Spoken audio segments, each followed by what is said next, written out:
But right now, let's go beyond the box score to see how the game went down in our nation's capital, including a few bright spots for the Eagles. Perhaps the biggest bright spot for the Eagles on Saturday was the breakout performance from second-year tight end Zach Ertz, who caught a franchise record 15 passes for 115 yards, and as we'll see, he did most of his damage across the middle of the field.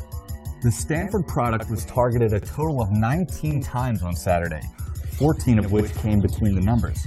Ertz also saw 14 targets as the only tight end on the field when the Eagles went with their 11 personnel. The tall tight end also did most of his damage on second down, catching 9 passes for 67 yards. Ertz's 15 grabs equaled the number of receptions that he had in his last 7 games combined, and it also ties him for the second most receptions by a tight end since 1960. Ertz wasn't the only breakout star for the Eagles on Saturday, as Riley Cooper had one of his best games of the season as well. Cooper caught 5 passes for 53 yards on Saturday, and he also hauled in 2 touchdown passes. For Cooper, it was his first multi-touchdown game since Week 10 of 2013, and the third multi-touchdown game of his NFL career. Cooper has been one of the Eagles quarterback's favorite targets inside the red zone this season, as 12 of his 84 targets, or 14.46%, have come inside the opponent's 20-yard line. The only Eagles receiver with a higher red zone percentage? Jordan Matthews, who's seen 16.67 of his targets come inside the red zone. On the other side of the ball, it was an old friend who accounted for most of Washington's big plays through the air.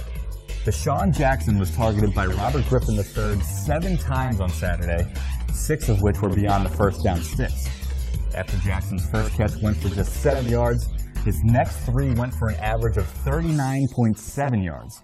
The Cal product leads the NFL with an average of 20.1 yards per catch in 2014.